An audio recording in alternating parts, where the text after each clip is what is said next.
we're making distilled water from tap water. So by using this mechanism to boil it. Our setup is we've got a stainless steel pot. You want it to be stainless because other metals will leach out into the water, which we don't want because we want it pure. And we put a stainless steel cup, measuring cup on the bottom to hold the bowl up in place. And then we put the top of our stainless steel pot upside down so that there's a little cone. So what happens is the water will come up in a vapor and it will hit the top of this that will have lined with ice or snow, whatever you have, and then it will drip back down into the bowl, and what collects in the bowl will be our distilled water.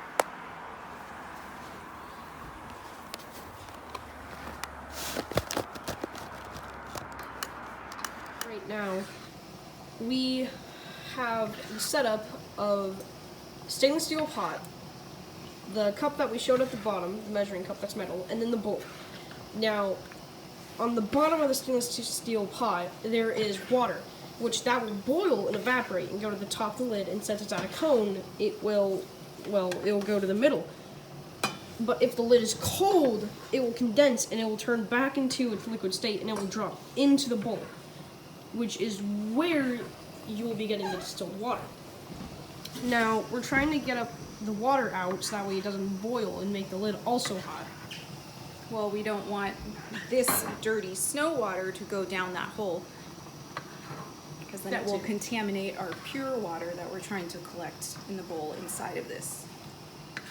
Now, also though, if you will still have power or gas running through your house, you could just easily do this, well, by boiling water using your stove.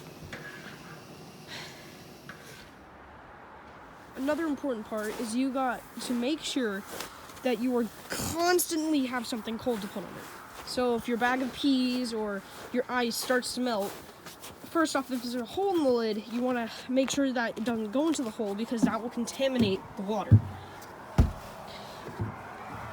You also want to make sure that you have, I wouldn't say infinite, but a really good source of something cold. That way, when it starts to melt, well, you have something else cold to put on it, so that way it doesn't stop the process.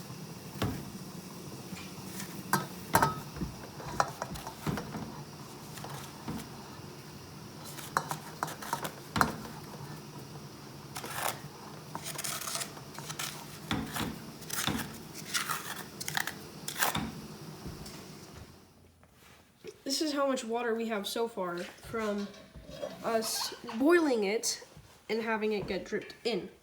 Not much, but we didn't go for very long either. We only let it boil for like 5 minutes. That is also true. So, point is, you let it boil for much longer, you have more water in there. Well, it just depends on how much water you need. Because in all this craziness, people are buying out everything they can. Toilet paper, distilled water. For those that need it, that's how you make it. Alright, yep. So that's how you make distilled water. Now, we will be doing more of these quote-unquote survival lessons. And next time we will be making wort cake. Just because you don't have the ingredients doesn't mean you can't make a quality cake.